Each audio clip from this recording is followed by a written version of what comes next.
नमस्कार। श्री शिवाय नमस्तुभ्यम। आज श्री शिव महापुराण पुराण के स्कंद पुराण का अध्याय 2 आज हम वाचन करेंगे।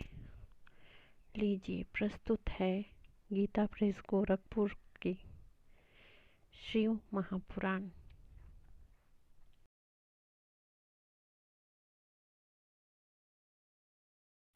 द्वितीय अध्याय शिव पुराण के श्रवण से देवराज को शिवलोक की प्राप्ति।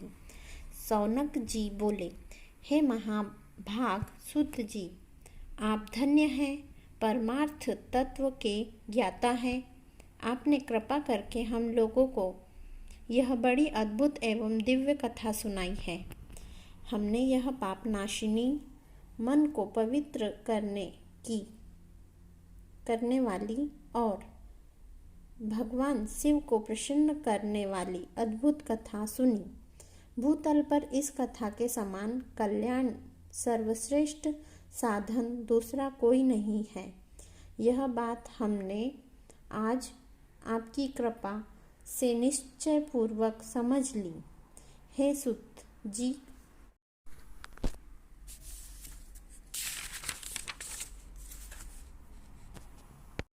कलयुग में इस कथा के द्वारा कौन कौन से पापी शुद्ध होते हैं, उन्हें कृपा पूर्वक बताइए और इस जगत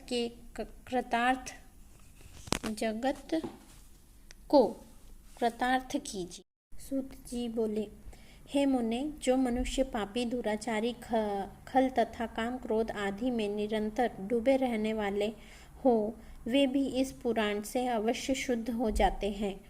यह कथा वास्तव में उत्तम ज्ञान यज्ञ है, जो सदा सांसारिक भोग और मोक्ष को देने वाला है, सभी पापों का नष्ट करने वाला है और भगवान शिव को प्रसन्न करने वाला है। जो अत्यंत लालची, सत्यविहीन, अपने माता पिता से द्वेष करने वाले, पाखंडी तथा हिंसक प्रवृत्ति के हैं, वे भी इस ज्ञान यज्ञ से शुद्ध हो जाते हैं।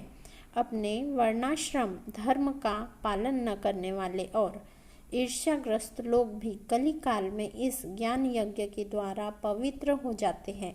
जो लोग छल कपट करने वाले, क्रूर स्वभाव वाले और अत्यंत निर्दयी हैं, कलयुग में वे भी इस ज्ञान यज्ञ से शुद्ध हो जाते हैं। ब्राह्मण के धन से पलने वाले तथा निरंतर अभिचारण परायण जो लोग है, वे भी इस ज्ञान यज्ञ से इस कलिकाल में भी पवित्र हो जाते हैं। जो मनुष्य सदा पाप कर्मों में लिप्त रहते हैं, शठ है और अत्यंत दूषित विचार वाले हैं, वे कलयुग में भी इस ज्ञान यज्ञ से निर्मल हो जाते हैं। दुश्चरित्र, दुर्बुद्धि, उद्विग्न चित्त वाले और देवताओं के द्रव्य का उपभोग करने वाले पापी जन भी कलिकाल में भी इस ज्ञान यज्ञ से पवित्र हो जाते हैं। इस पुराण के श्रवण का पुण्य बड़े बड़े पापों को नष्ट करता है, सांसारिक भोग तथा मोक्ष प्रदान करता है और भगवान शंकर को प्रसन्न करता है। इस संबंध में मुनिगण इस प्राचीन इतिहास का उदाहरण दिया करते हैं, जिसके श्रवण मात्र से पापों का पूर्णतया नाश हो जाता है। पहले की बात है, किरात नगर में एक ब्राह्मण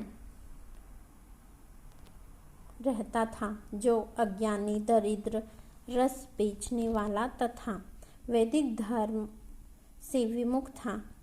वह स्नान, संध्या आदि कर्मों से भ्रष्ट हो गया था और वैश्य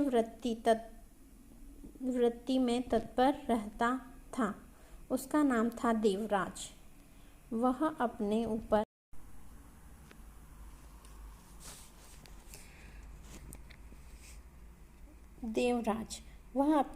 ऊपर विश्वास करने वाले लोगों को ठगा करता था। उसने ब्राह्मणों, क्षत्रियों, वैश्यों, शूद्रों तथा दूसरों को भी अनेक बहानों से मारकर उनका धन हड़प लिया था। बाद में उसने अधर्म से बहुत सारा धन अर्जित कर लिया, परंतु उस पापी का थोड़ा सा भी धन कभी धर्म के काम में नहीं लगा। एक दिन वह ब्राह्मण एक तालाब पर नहाने गया। वहाँ शोभावती नाम की एक वेश्या को देखकर वह अत्यंत मोहित हो गया। वह सुंदरी भी उस धनी ब्राह्मण को अपने वशीभूत हुआ जानकर प्रसन्न हुई। आपस में वार्तालाप से उनमें प्रीति उत्पन्न हो गई। उस ब्राह्मण ने उस वेश्या को पत्नी बनाया तथा उस वेश्या ने उसे पति बनाना स्वीकार कर लिया। इस प्रकार कामवश होकर वे दोनों बहुत समय विहार करते रहे। बैठने, सोने, खाने पीने तथा क्रीड़ा में वे दोनों निरंतर पति पत्नी की तरह व्यवहार करने लगे। अपने माता पिता तथा पत्नी के बार बार रोकने पर भी पाप कृत्य में संलग्न वह ब्राह्मण उसकी बात नहीं मानता था। एक दिन रात्रि में उस दुष्ट ने ईर्ष्यावश अपने सोए हुए माता पिता और पत्नी को मार डाला और उसका सारा धन हर लिया। वेश्या में आसक्त चित्त वाले उस कामी ने अपना और पिता आदि का सारा धन उस वेश्या को दे दिया। वह पापी अभक्ष्य भक्षण तथा मद्यपान करने लगा और वह नीच ब्राह्मण उस वेश्या के साथ एक ही पात्र में सदा झूठा भोजन करने लगा।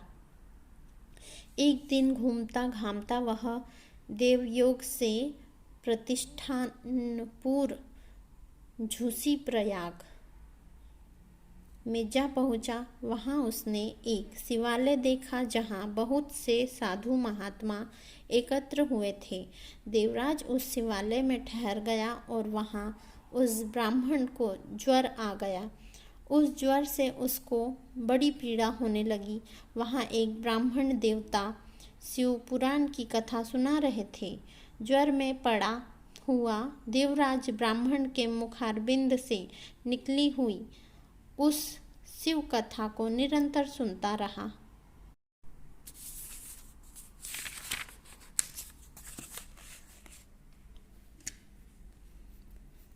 एक मास के बाद वह ज्वर से अत्यंत पीड़ित होकर चल बसा। यमराज के दूत आए और उसे पासों से बांधकर बलपूर्वक यमपुरी में ले गए। इतने में ही शिवलोक से भगवान शिव के पार्षदगण आ गए। उनके गौर अंग कर्पूर के समान उज्ज्वल थे, हाथ त्रिशूल से सुशोभित हो रहे थे। उनके संपूर्ण अंग भस्म से उद्भासित थे और रुद्राक्ष की माला उनके शरीर की शोभा बढ़ा रही थी। वे सब के सब क्रोध करते हुए यमपुरी में गए और यमराज के दूतों को मार पीट कर बारंबार धमकाकर उन्होंने देवराज को उनके चंगुल से छुड़ा लिया और अत्यंत अद्भुत विमान पर बिठाकर जब वे शिवदूत कैलाश जाने को उद्यत हुए, उस समय यमपुरी में बड़ा भारी कोलाहल मच गया। उस कोलाहल को सुनकर धर्मराज अपने भवन से बाहर आए। साक्षात दूसरे रुद्रों के समान प्रतीत होने वाले उन चारों दूतों को देखकर धर्मज्ञ धर्मराजन ने उनका विधिपूर्वक पूजन किया। यम ने ज्ञान दृष्टि से देखकर सारा वृतांत जान लिया। उन्होंने भय के कारण भगवान शिव के उन महात्मा दूतों से कोई बात नहीं पूछी। यमराज से पूजित तथा प्रार्थित होकर वे शिवदूत कैलाश को चले गए और उन्होंने उस ब्राह्मण को दया सागर सांब शिव को दे दिया।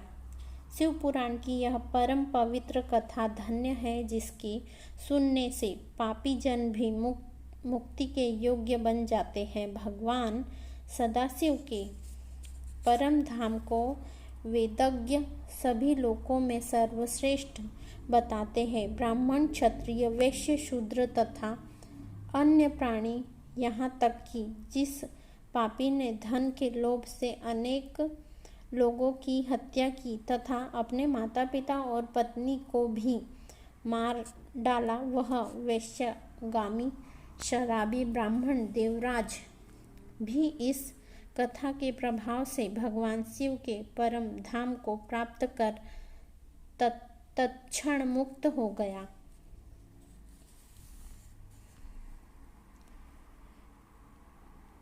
इस प्रकार श्री स्कंद महापुराण के अंतर्गत शिव महापुराण देवराज मुक्ति वर्णन नामक दूसरा अध्याय पूर्ण हुआ। श्री शिवाय नमस्तुभ्यम। इसके पश्चात हम ये जो तीसरा अध्याय है अगले सोमवार को पढ़ेंगे। धन्यवाद।